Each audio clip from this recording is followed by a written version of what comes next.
Alrighty, Shabbat Shalom, and Shabbat Shalom to those who are watching with us today. The message I have today is called A Covetous Spirit. A Covetous Spirit. And in the world we live in today, I've said this many times, it's a different world than any world that we've ever been in since Adam and Eve. The world is completely different. How people think is different, you know, with social media and internet and TV and all the other things that are there. And because of that, because we're being conditioned each and every day of our life as humanity, as a planet, we have no idea how covetous all of society is today because it's so normal to us. In the third world, it might be less, but in the third world, there's much covetousness going on there, just like anywhere else. Because covetousness isn't how much you have, it's how much you want. You know, it's, as we're going to see, it's the only sin of the Ten Commandments that is a sin of the mind, not a sin of the action. So I want to start in 2 Timothy 3, just to prove the point. This is, like I said, whenever there's an end-time scripture, you almost can't do an end-time sermon without the scripture of 2 Timothy 3. But know this, in the last days, disastrous times will be upon us. For men will be lovers of themselves, lovers of money, braggarts, arrogant, blasphemers, disobedient to parents, ungrateful, which covetous spirit makes you, wicked, without natural feeling, addicted to lust, right? That's part of covetous spirit. Slanderers without self-control, that's also part of covetous spirit. Savage, haters of good. Traitors, hasty boasters, lovers of pleasure rather than lovers of Elohim, which is a big part when you're covetousness. You don't love Elohim. When you're covetousness, everything is just on what you want, and you're not even thinking of Yahweh.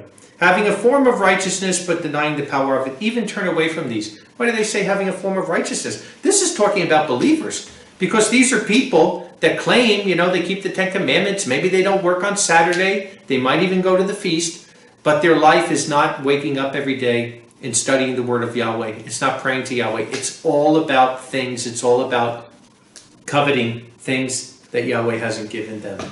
So, you know, we see this in Christmas, you know, and I know many years ago when I stopped celebrating Christmas, one of the things I was happy about was all the indoctrination, the commercialism, and the forced giving, whether it's at work, you know, with grab bags, Christmas grab bags, or having to give gifts to certain relatives or certain friends.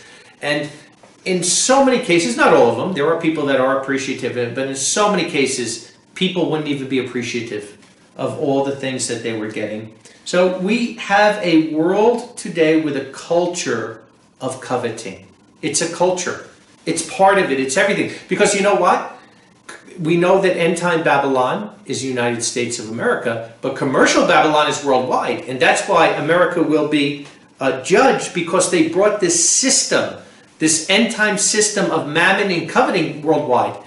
And commercial Babylon cannot exist unless people are part of that. And that's why they understand neural associations and how the mind works. And whether, like I said, it's social media, it's commercials, it's advertising, whatever it is, they know how to indoctrinate people. And usually, like I said, look at a commercial. Within 15 to 30 seconds, people can be brainwashed from these things. So we're living in a world that has a culture of coveting, full of selfish, self-seeking people.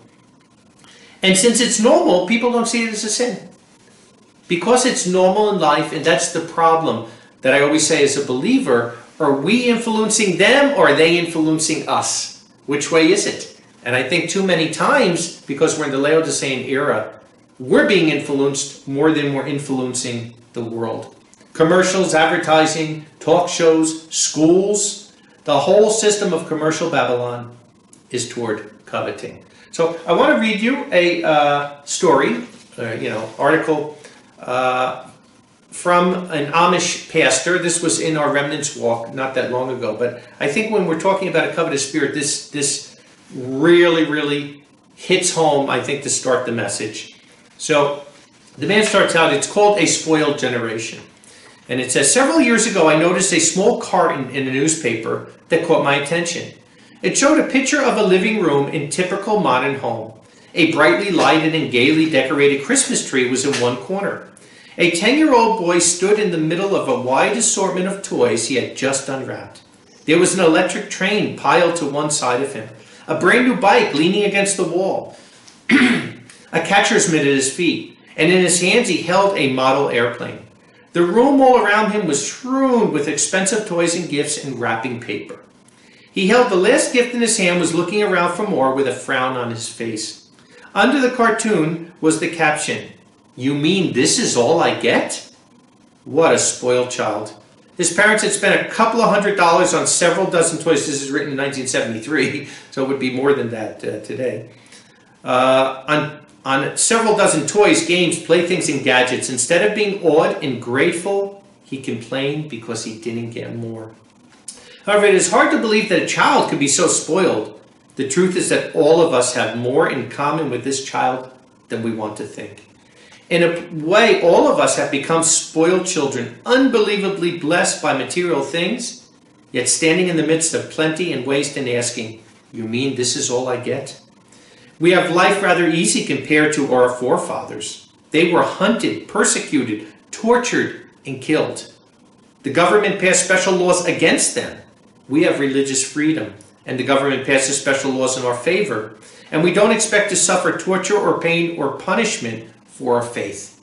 Although it's part of it, like I said, when you join the congregation of Yeshua, you're joining a persecuted body, but we don't expect that, and we don't want it.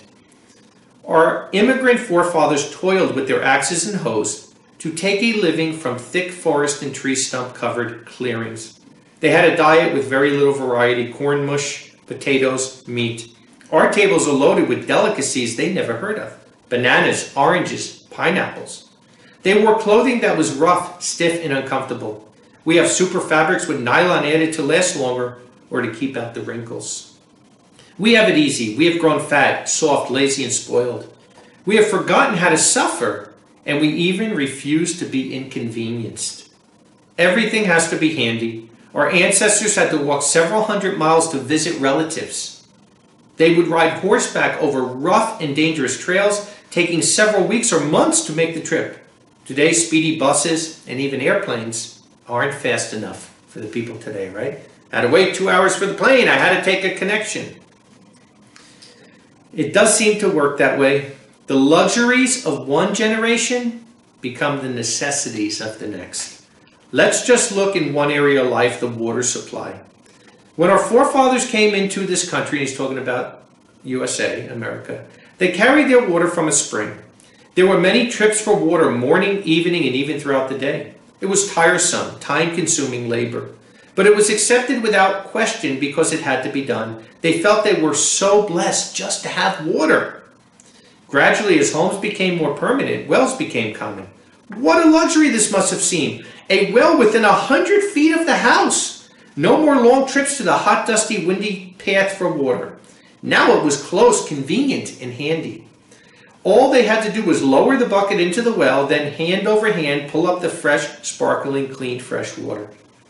After a generation or two, though, pumps came into the scene. Once again, how handy it seemed. No more straining backs and tired, aching arms, pulling up that rope to bring a bucket of water.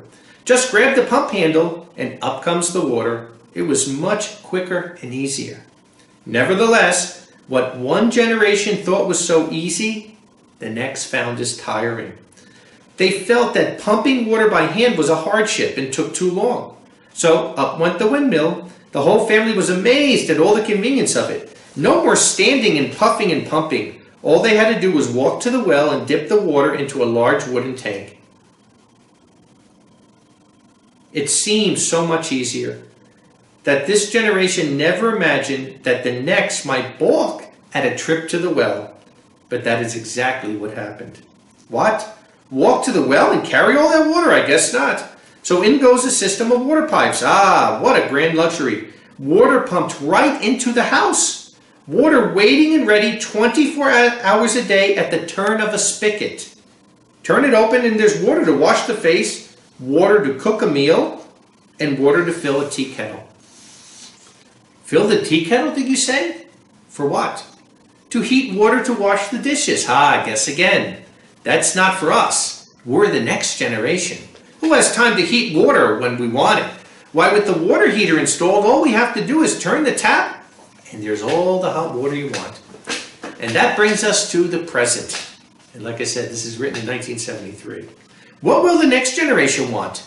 We immediately think, but hot water in the tap? That's so handy to wash dishes with. We can't imagine that our children won't be satisfied with that. No, of course not. Our parents couldn't imagine that we wouldn't be satisfied with their luxuries either. What we appreciate, our children take for granted. Satan likes to make us believe that if only we had this or that, we would be much happier. If only the church would allow this, we'd be satisfied. We wouldn't ask for more, we'd be content. And we know it's not true, even when you look at internet, right? I remember when internet started in the 1990s, right? You'd press that button and you'd see that little green line on the bottom and you'd wait and you'd wait and you'd wait. And maybe you'd have to wait 1 minute till the screen came on. But nope, that's not good enough.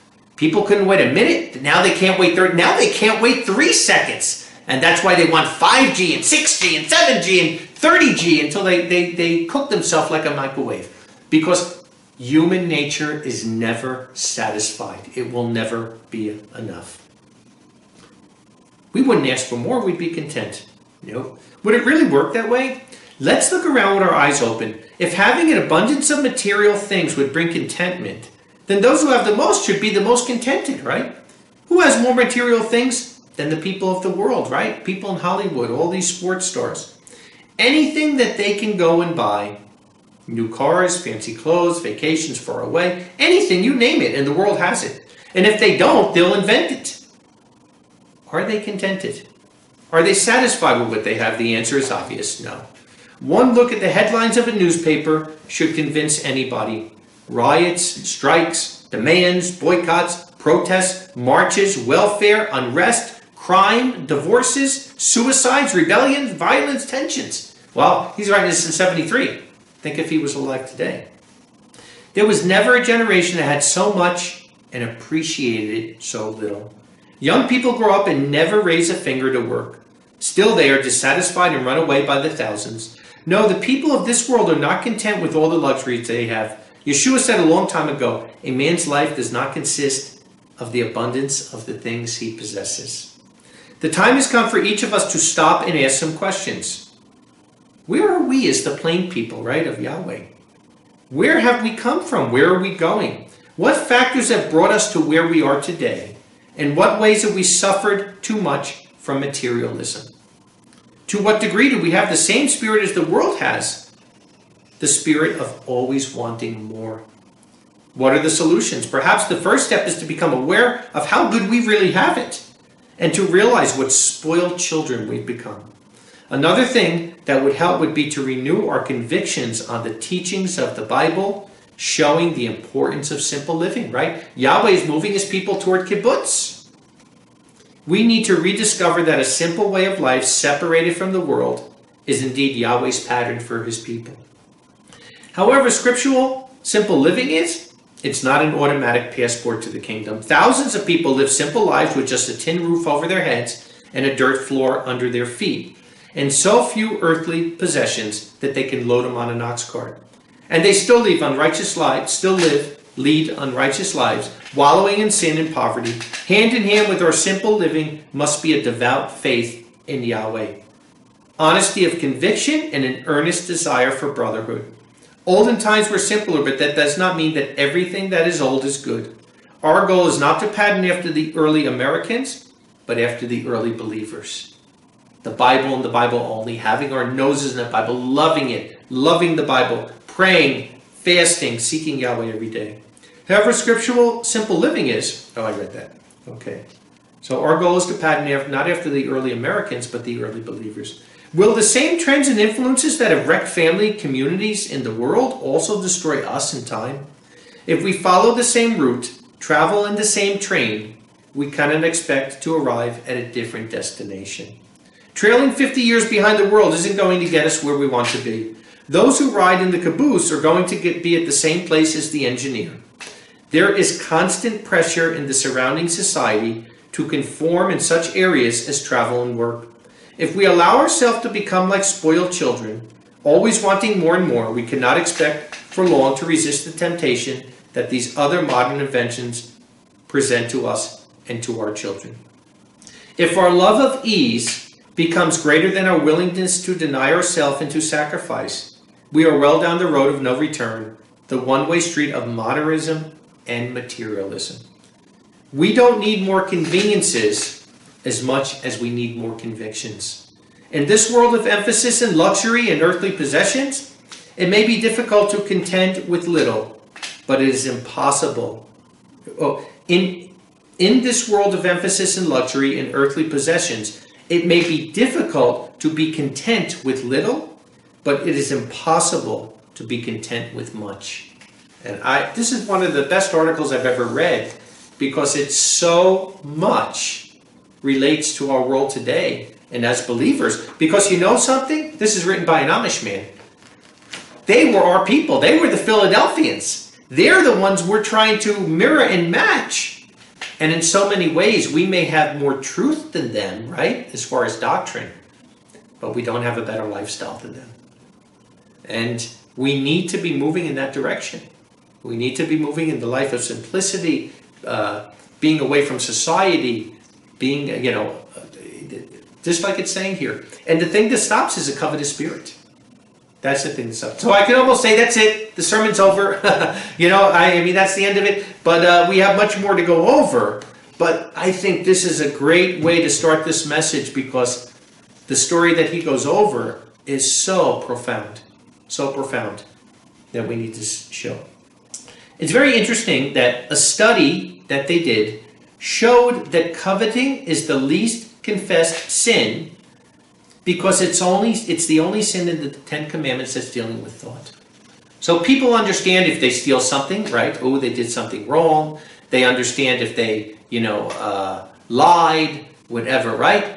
But people don't confess coveting because, like I said, it's so normal to people, they don't even see it as a sin. But it's the only sin of the mind.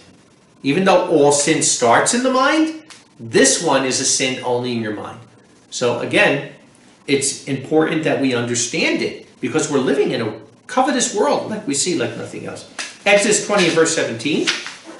Exodus 20 verse 17 says, "You shall not covet your neighbor's house. You shall not covet your neighbor's wife, or his male slave, or his slave girl, or his ox, or his donkey, or anything else which belongs to your neighbor." So it's pretty simple that the definition to covet, right? It's to want what is not rightfully ours. So it's not about the things involved, it's about the wrong desires. So again, if Yahweh is blessing you, some people he blesses more material-wise than others. I know there's people in the congregation that have been blessed a lot material-wise, but they help other people. They give money, they help, whatever, so you don't have to feel guilty if Yahweh is blessing you with something. But coveting is to want what's not rightfully yours. It's where Yahweh blesses you with one thing and you want something else. He blesses you with a new car, but you want his car. His car is nicer. His car is more expensive, whatever it is. So it's not about the thing involved, but it's about the wrong desire, right? And unfortunately, everybody wants more than what they have, right? Single people only want to be married if they can just find a spouse. And then married people just want a child, if we can only have a child. But then if you have one child, it's only if we could have a second child. And then if you get your second child, then the parents, if we can only have grandchildren. If we could only have grandchildren. Renters only want to own a house. Those with a house only want a bigger house. And the unemployed just want a job. And those with a job want a better job. So that's the point of it, like the article's saying. People are never satisfied with what they have. They always want more. And for the people of Yahweh, if we had our priorities straight, man, are we blessed.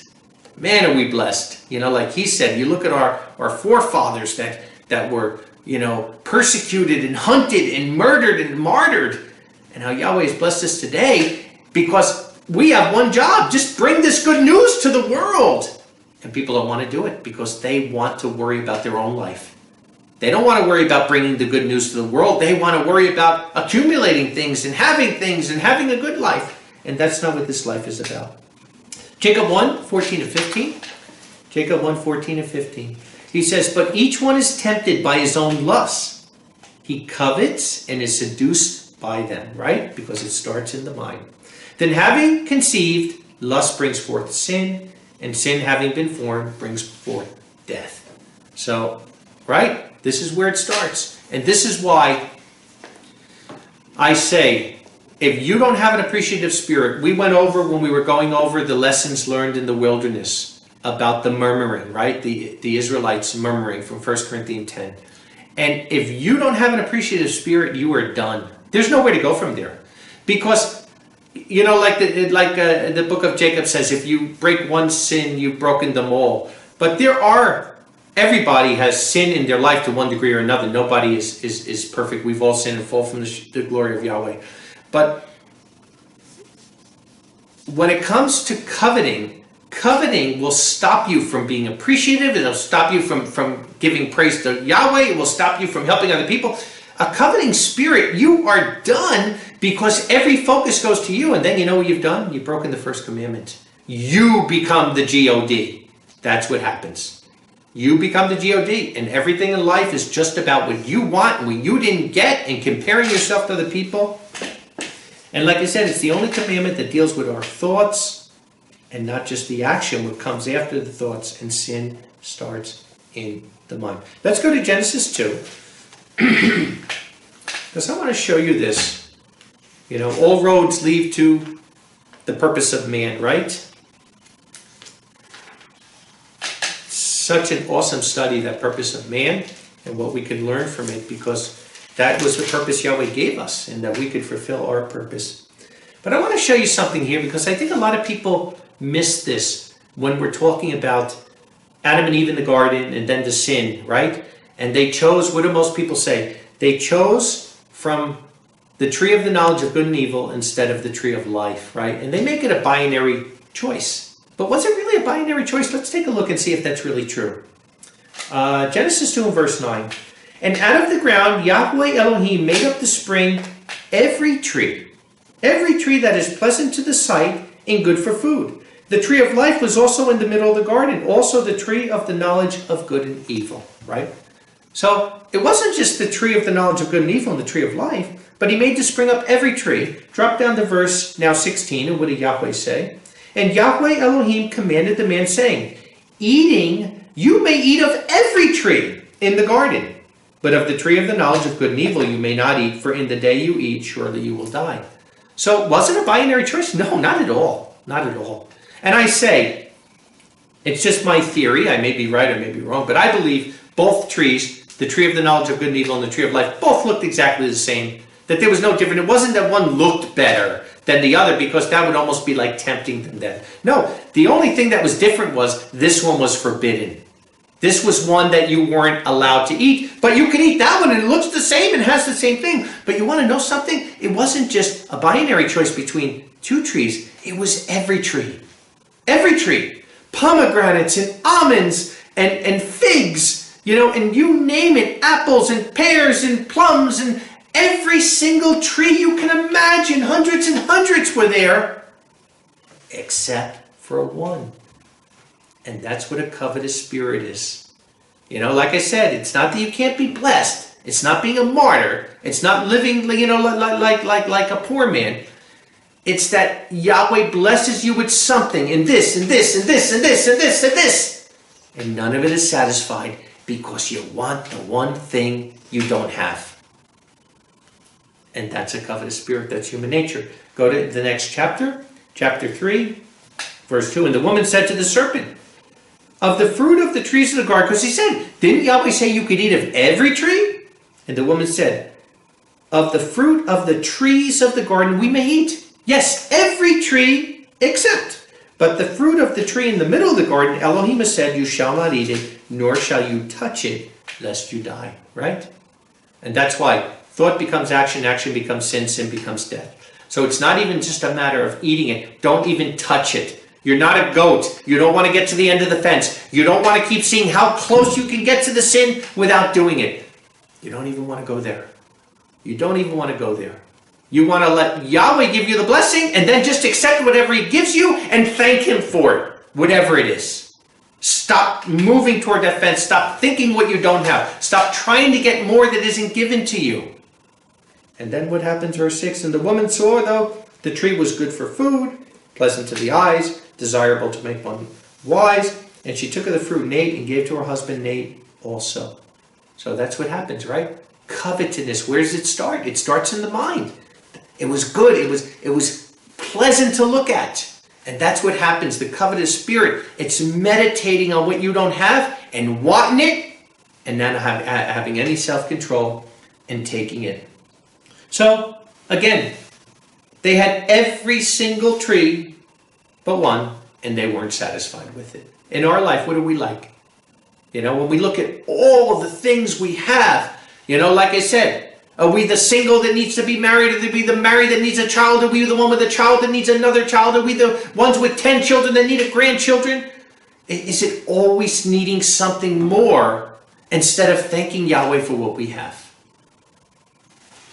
And that's a covetous spirit, and it will keep you out of the kingdom. 1 Timothy 6 and verse 3. Because like I said, whatever you focus on becomes most real to you. And if you have a covetous spirit, your focus is not on Yahweh. It's not on giving. It's not on serving. It's not on thankfulness. It's on what I don't have. Yeah, they have this and they have this, but I don't have this. It's like I said, beside breaking the first commandment, it is total blasphemy to have all these blessings from Yahweh and, like the Israelites, to be murmuring for something you don't have. Instead of thanking Him for the 1,001 things you have, it's looking for the one thing that you don't have. That probably isn't even good for you. That's the other thing, because Yahweh gives you everything good for you. So it's even wanting and lusting after something that's not good for you. You know? No matter what that may be. 1 Timothy 6 and verse 3. 1 Timothy 6 and verse 3. I'm going to go down to verse 11. He says, if anyone teaches differently and does not consent to sound words, those of our Master Yeshua Messiah enter the doctrine of the fear of Elohim, right? First gateway to the kingdom. He is proud, understanding nothing, but harps upon the use of a word concerning doubts and arguments, and this is the cause of envy and controversy, evil speaking and evil suspicions, meddling of men whose mind has been corrupted and deprived of the truth, who think that worshiping of Elohim is for worldly gain. Keep away from such people, right? And we're living in a world of commercial Babylon where this is the way it is. In religious circles, everybody thinks that, there's nothing wrong with selling the word of Yahweh. That's what all of it is about. It's about coming up with the new keen Hebrew word that means this and selling it for $49.99, right? Who think that the worshiping of Elohim is for worldly gain. Keep away from such people. You know, all the time. I get a lot of people send me things, and I appreciate articles and different things because I don't know everything going on. But people, sometimes when they'll send me something from another ministry or something, and I'll ask, and they'll say, oh, yeah, he sells the word of Yahweh, but. No, there's no but. There's no but. If he sells the word of Yahweh, I don't need to hear anything else from here. There is no but. But our gain is greater contentment, for it is the worship of Elohim. Our gain is greater contentment, for it is the worship of Elohim, right? So that's the worship of Elohim, just like the article I was reading from the Amish. When we are content, and I mean really content, that is worshiping Elohim, because you know who gave you that contentment? Elohim. He gave you food and clothing and a roof on your head. And let us therefore be content, right? So our gain is greater contentment. That's the gain, not mammon.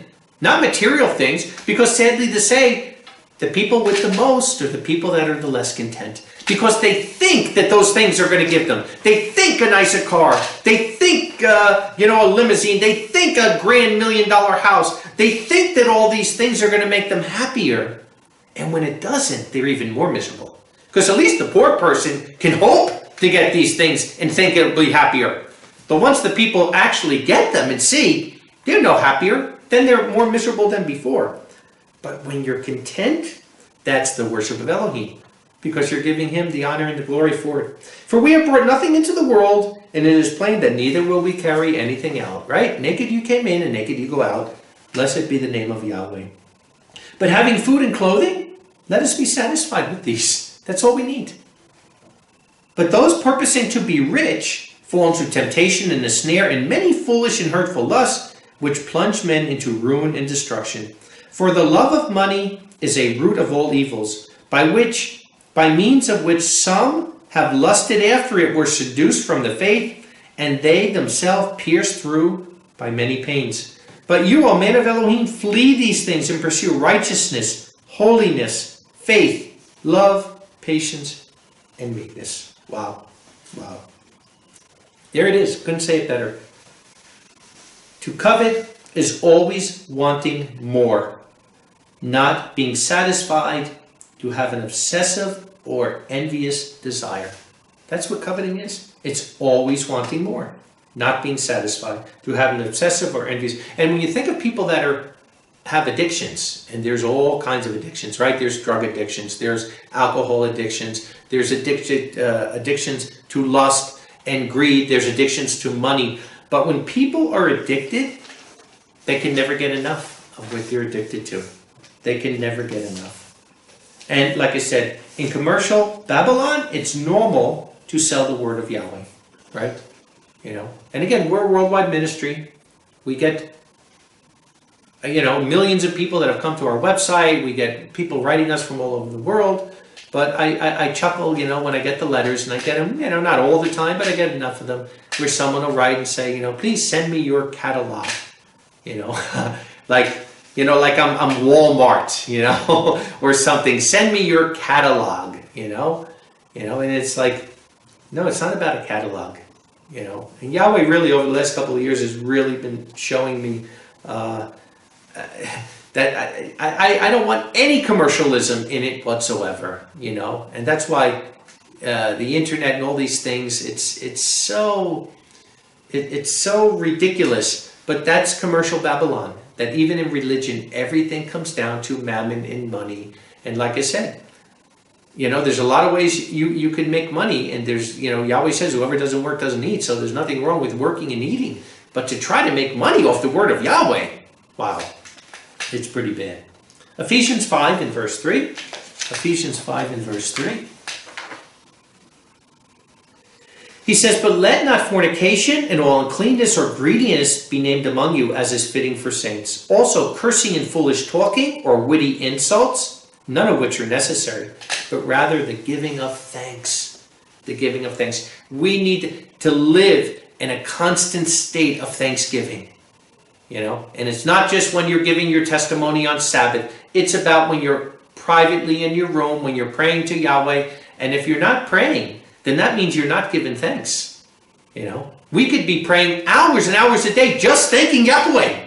Just thanking Him for hours with all the things you could think of that He's given us. Because it's not just material things. He's given us hands. He's given us feet. You could walk. You have ears that can hear. You have eyes that can see. And not just in a physical way, but in a spiritual way. He's opened up our minds, like in Isaiah, like it says, and they asked one to have books, to open the book and read the book, and he said, I don't read books. And most in the world, even pastors that have gone to seminary schools for years and years, and they don't read books, they don't understand it. And He's opened up our mind to the truth. And how much do we appreciate it, right? Like he says. But rather the giving of thanks. For you should know this, that no one guilty of fornication or unclean person or a covetous one who is an idolater has any inheritance in the kingdom of Messiah and of Yahweh. Wow. Do you imagine? Because most people, like I said, it's the least confessed sin because people think it's normal and nobody knows you're doing it because it's in your mind. But yet the covetous person is put with a fornicator, and says that not only is it an unclean person, but an idolater. It's an idolater. Because when you're coveting, you are making yourself into your own God. It's idolatry. It's idolatry. And he has no inheritance in the kingdom of Messiah and of Yahweh. So it's like I said, it's really, really important. And we need to be searching our hearts and looking. And again, one parameter that you can know, how much thanks are you giving to Yahweh? How much thanks are you giving to Him? Because if you're not giving Him thanks, then you have to start questioning yourself. It is idolatry to always seek mammon, Babylonian mindset, always needing more. It is, If they have 1 million, you need 5 million. If you have 5 million, you need 10 million. And I was always amazed. I always wondered, how can a millionaire go broke? There's people like President Trump. He was a billionaire and he went broke. How on earth can you have $1 billion? Like they say, if you're a billionaire, you could spend something like, $680,000 every day of your life. And you'll never go through your money, if you're a billionaire, something like that. So how can you do that? By coveting. Because it's not that you're just going out and buying material things. You're borrowing money to build bigger buildings and bigger shopping centers and bigger. And you're always borrowing more. And then sooner or later it collapses. So how can somebody who's a millionaire or a billionaire go broke? Because they have a coveting spirit. Because they always need more. It's an addiction. They're never satisfied with where they are. They always have to have more. Jacob 4 in verse 1. Jacob 4 in verse 1.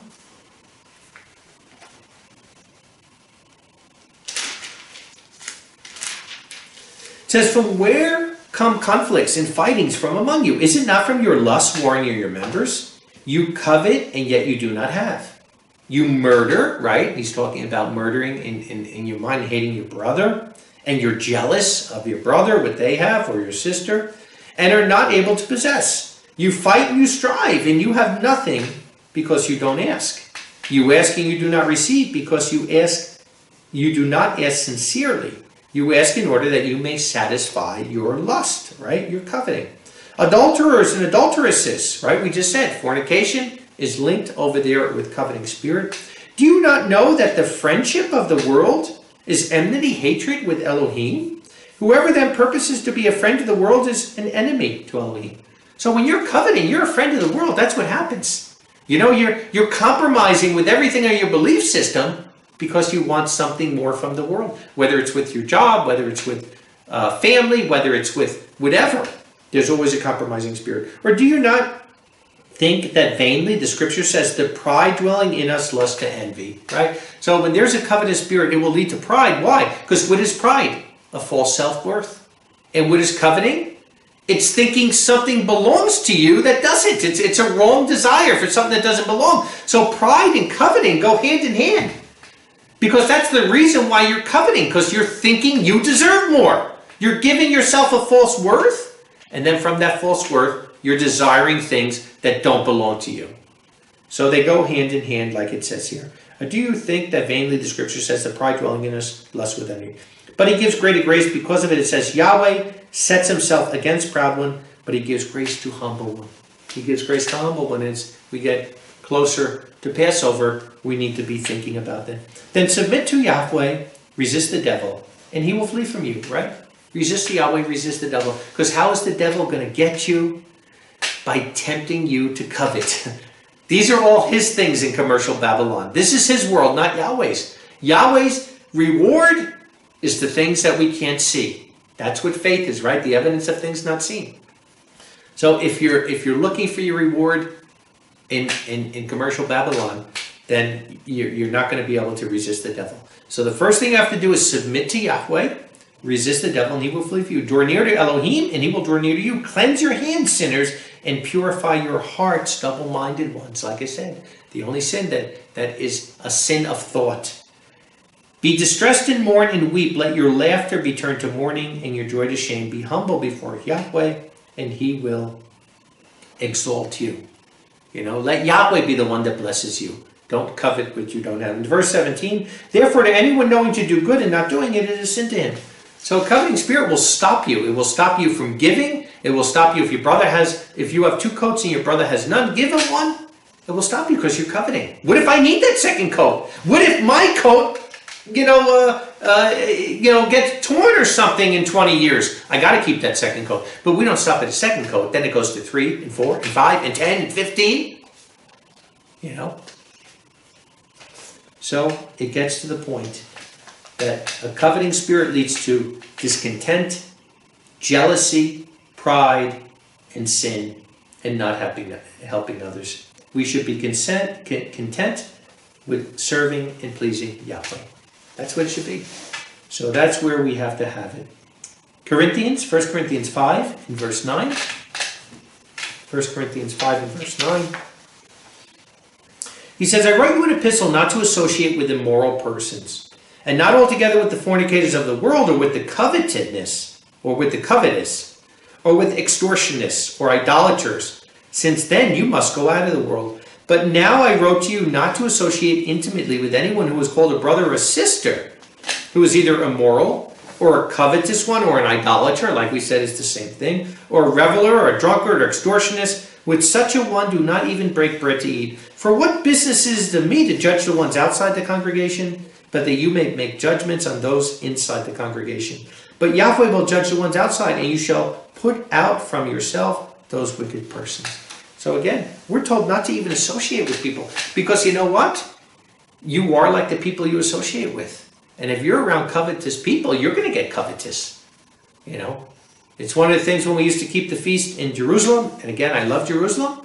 I loved keeping the feast there. I appreciate all the years that Yahweh had it. But the one thing that used to really, really tear my heart down was when people would leave Old City and they'd go a new city. You know, and everywhere you look, all stores, clothes stores, this stores, people buying, and people would be running out and buying and buying. And, you know, and never get enough of it. And it's just, it's a covetous spirit, and the world knows it. Satan knows it through commercial Babylon. He knows how to get you. He knows how to advertise. They know what to do. But we need to be getting back to simplicity of life. And like I said, coveting is put with idolatry, immorality, and extortion. Because it's only self-serving. It's only self-serving. Colossians 3. Starting in verse 1. It says, if then you were raised with Messiah, seek the things above where Messiah is sitting at the right hand of Yahweh. Seek the things above, right? Set your mind on the things above, not on the things on this earth. Where your thoughts are, right? Where your thoughts are, there your heart is also. For you died, and your life has been hidden with Messiah in Elohim. Whenever Messiah, our life, is revealed, then also you will be revealed with him in glory. Then put to death your members which are on the earth, fornication, uncleanness, passion, evil lust, and covetousness. For these are idolatry. On account of which things the wrath of Yahweh is coming on the deeds of disobedience. So, like I said, you know, it almost, for most people, least confess sin, and I'm sure most people, especially Christians, would never put covetousness up there with idolatry and fornication, all these other things, but the Bible does, because it's a really, really serious thing. 2 Corinthians 10 and verse 12. 2 Corinthians 10 and verse 12.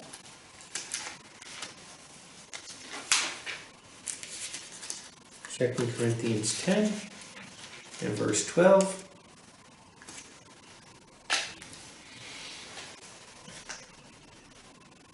It says, for we dare not rank or compare ourselves with some of those who are proud of themselves. For it is because they measure themselves by themselves that they do not understand.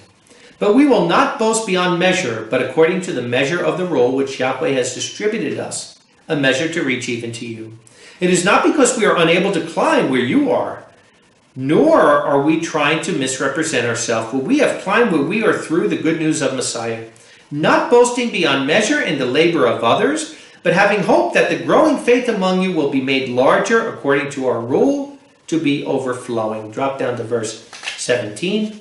But the one who boasts, let him glory in Yahweh. For it is not the one who praises himself who is approved, but the one whom Yahweh commends. So sometimes in commercial Babylon, the world we live in today, sometimes people covet not even only because they want these things so much, that's a lot of it, but sometimes it's people wanting, like they say, stay up with the Joneses. It's that people are coveting because they see other people having things and they feel embarrassed if they don't have the same things that the other people have. And that's not where we should be. Our boast should be in Yahweh. It shouldn't be in things. We shouldn't feel we need to have a car that's, you know, like all the other people's car, or we need to have, you know, clothes that are expensive like this. And I laugh, I chuckle, because, you know, all the clothes I bought with my money, I used to shop at Kmart and these other clothes. My clothes were like $5.99 shirts and, you know, $7.99 pants on sale, you know, Kmart brand.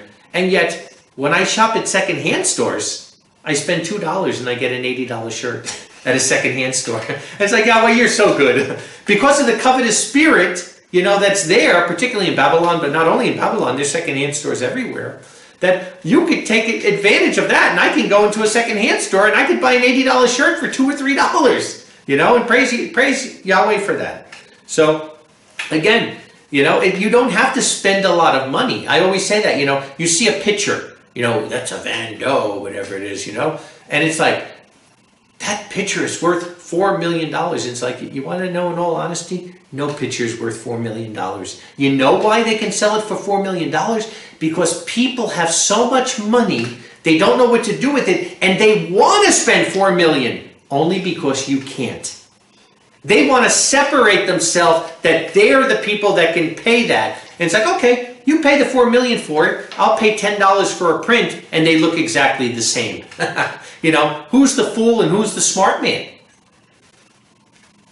Money isn't going to make you smarter. Money isn't going to make you happier. Money isn't going to make you wiser. But money will make you more proud. Money will make you think you're better than other people. And that's just the way it is. And that's why I love that scripture we read in Timothy. Our contentment is our gain. Our contentment is our gain. Philippians 3:20 says, for our citizenship is in heaven, from where we also wait for a Savior, the Master Yeshua Messiah. Our citizenship is in heaven. It's not on this earth. So like I said, we're tenants here on this earth. And when Yahweh blesses us with something that we could use it, but don't possess it. Like it talks about in Corinthians. Use it, but don't put ownership to it. Because everything is temporal. Yahweh records everything. We must have faith in his reward in the kingdom, not coveting in Satan's society, right? So Romans 8:28, we always go back to there. That all things work for the good of those who love Yahweh and are called according to purpose. We must have faith through trusting Yahweh for everything. Don't try to bless yourself with things he never desired for you. That's the way you get into trouble. But simply pray to him and let him decide what he wants to bless you with. And he will bless you with all heavenly blessings like we couldn't even imagine. That's why very rarely are my prayers specific. If I need a car, I might just pray, Yahweh, we need a car. Or I might not even say a car. I might say I need transportation. He might give me a train ticket. He might give me whatever. But if I need to get somewhere, then I pray for transportation. If I need somewhere to live, that's what I ask him for. And he could provide a tent. He could provide a house. He could provide whatever, whatever he provides. But one thing is certain. Not only is he going to provide the best thing for you, he's going to provide the thing that's the best for you in the long term. And people ask me sometimes, all the time I get questions like, should I move from this area to this area? Should I take this job or that job? And I don't know. I don't know people's circumstances. I couldn't tell someone to do it. But what I can tell them is, I can tell them to let Yahweh be the leader. Let Yahweh lead. Put the fleeces out there and then see where he leads it. And where he leads it, then you're happy with it. Don't force it yourself, right? Because sometimes the thing we want is not the best thing for us. But we force it, we force it, we force it. And that's just the way I've learned the hard way, but that's the way I live. Even with stopping the feast in Jerusalem, like some people were shocked at that, but it was Yahweh stopped it, not me. If he wanted us to still be there, we would be there. And if tomorrow he said, go back, I go back. I just follow wherever his road leads. But I'm not going to push a door open that's not there. I've learned that the hard way. And when Yahweh leads me somewhere, I say, Father, I'll go anywhere you want me to go as long as you go first. Because I used to go before him. I used to say, okay, you want me to do this? And I jump out ahead, and I learned the hard way. Now I learned, I'll do it. I have no problem. I have the faith to follow, but you go first. You lead me, and I'll follow wherever you go. And that's what we need to have. Ecclesiastes 3, 1 and 2. Ecclesiastes 3, 1 and 2. To all there is an appointed time, even a time for every purpose under the heavens. A time to be born, a time to die, a time to plant, a time to pull up what was planted. Verse 6. A time to seek, and a time to let wander. A time to keep, and a time to throw away. So like I said, see, in my life, I've learned from Yahweh. I've matured to the point where I know nothing is permanent, and I let him lead. And I know there's a time for everything. So I'm never remorsed, you know, like stopping the feast in Jerusalem. I love Jerusalem. I love Israel. I love bringing the brethren there. But there was a time for that, 119-year time cycle, and now that's finished. Now Yahweh has us in the wilderness. It's another time. So we always have to be looking ahead. We can't be looking behind, but we have to realize there's a time for everything. And you know what? Like we said, even a time to be born, a time to die. That's part of life. Death is a part of life. But there's a time to keep and a time to throw away. And in the wilderness, we have to learn this. In the wilderness, it's not about storing up possessions.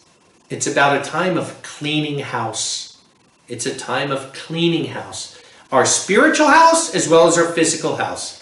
So we need to be physically getting rid of things, giving them away, whatever. But we need to be spiritually also getting rid of things that we have, like a covetous spirit. And you want to know something? Going up in your attic or your basement or whatever you have and taking things that you've been holding on to for 10 or 20 years that you're never going to use again and giving it away to somebody, it will free your soul. It'll free your soul, because I'll tell you something, and I've had people tell me, there's some people in Babylon, why they would never leave, because they would never leave their house. Can you imagine? So even if an angel came like with Lot and was ready to take them away, they're not going, because possessions, they're holding on to things there. And we have to be willing to let go and understand there's a time for everything. So it's a freedom to the soul to be able to let go sometimes. Acts 20 and 30, verse 35. Acts 20 and verse 35 says, the Apostle Paul says, I showed you all things that working in this way we ought to help those being weak, and to remember the words of the Master Yeshua, who said, it is more blessed to give than to receive. So one way to break a covetous spirit is giving things away. Giving, allowing people, that breaks it, you know. And it really is. You get more joy in life giving to other people than taking for yourself. I know when I was younger and I was new in the faith, and we used to keep second tithe, which meant beside the 10% that you gave, your first tithe, you would take 10% of your income and only use it for the feasts. For Sukkot. So that's a lot of money. You know, I mean, there's times you could have $3,000, $4,000, $5,000, $6,000 that you have to use at the feast. And as a single man, I would never need that much money. And what I used to do is, I used to love giving money away to brethren that couldn't come to the feast. Taking money and doing it, you know, indiscreetly. I wouldn't even want them to know it was me, you know, and giving them. So somebody that was never able to leave the local area or couldn't even come to a feast, or a widow, and giving it. And you get such more of a rush giving to other people than you do taking for yourself. It really is more blessed to give than to receive. But you must deny your flesh to feel this way. It's a mindset. It's a mindset. You know, you have to deny your flesh to feel that way. Galatians 5 and verse 16. Galatians 5 and verse 16. Says, but I say, if you walk in the Spirit, the lust of the flesh will not overtake you. For the flesh lusts against the Spirit, and the Spirit against the flesh, and these are opposed to one another, so you are not able to do as you desire, right? The Spirit of Yahweh and covetous spirit, they're fighting each other, taking or giving. But if you are led by the Spirit, you are not under the penalty of breaking the Torah. And you've got to fight that spirit. You have to surrender to Yahweh. Remember what it said? Surrender to Yahweh, resist the devil, and he will flee from you. And there's no greater way than with a covetous spirit.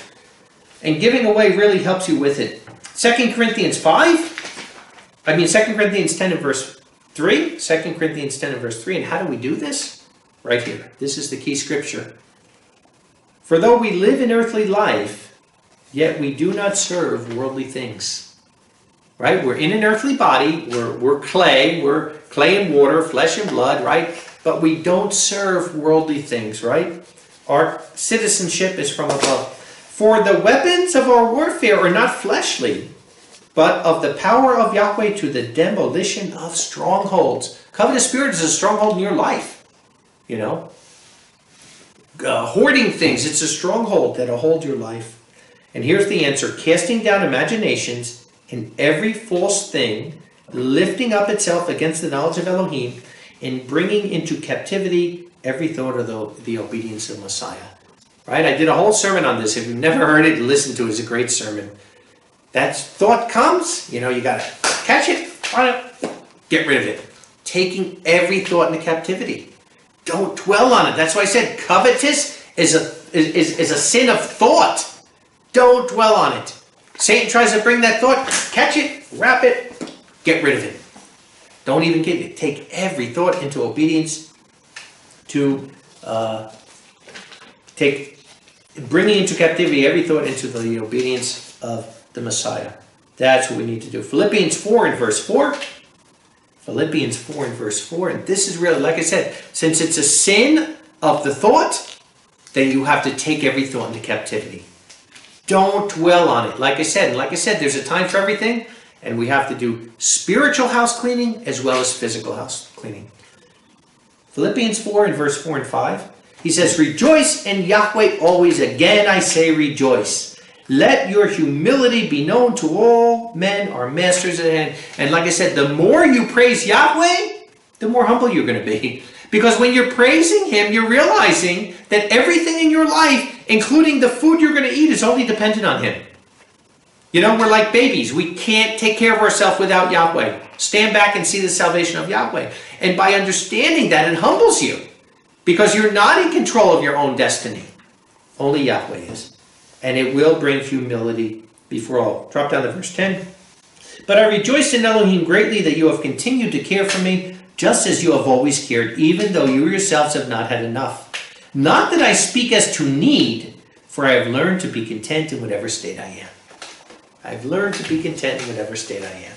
So I can really relate to this, because there's times in my life where I had abundance of things, and there's times in my life where I'm sleeping at a train station, you know. And like I said, there's times on mission trips where I've slept on straw in a person's house and greatly appreciated it. And there's times where I'm on my way back and I get delayed in the plane and they give me a $500 room at a Hyatt.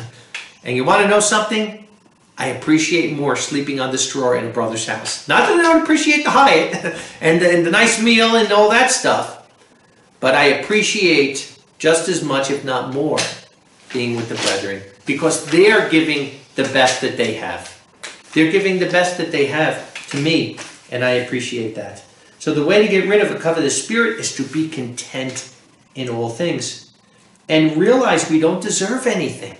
And that's why I said it's a rule, it's a law that I live by. I expect nothing from anybody, like the Bible says, except to love one another.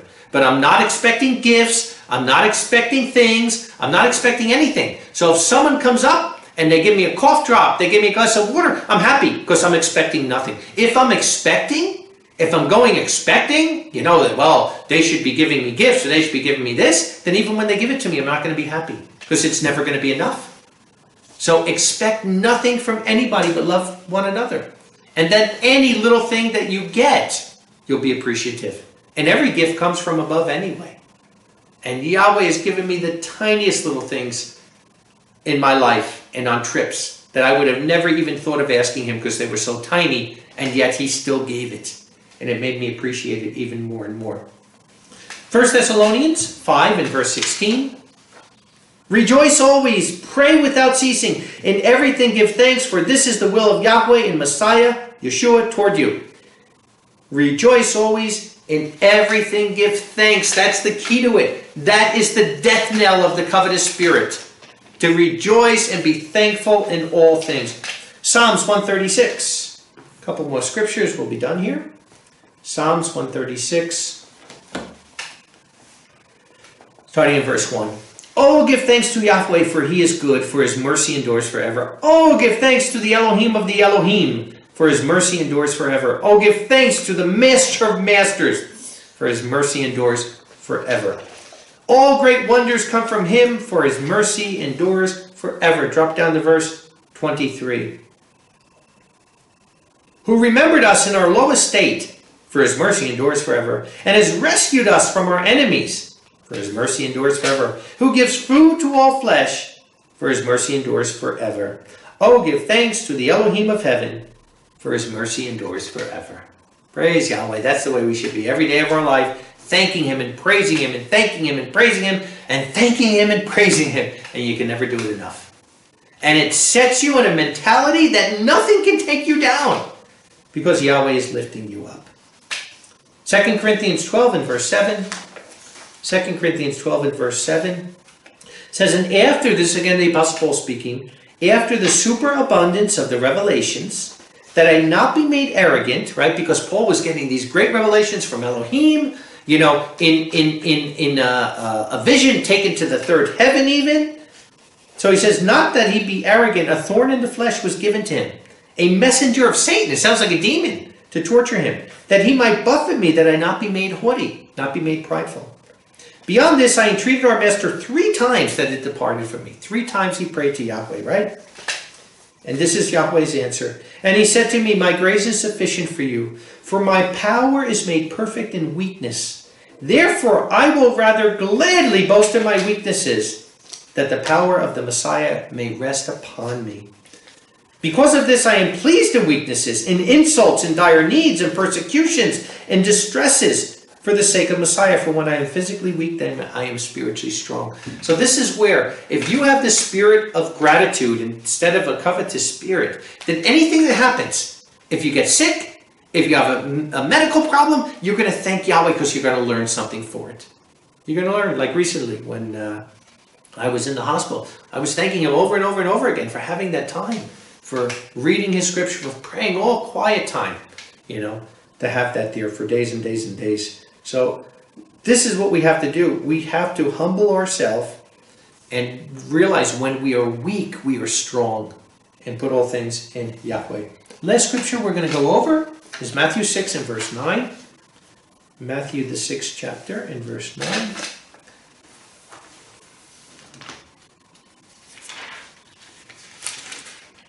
Matthew 6, starting in verse 9.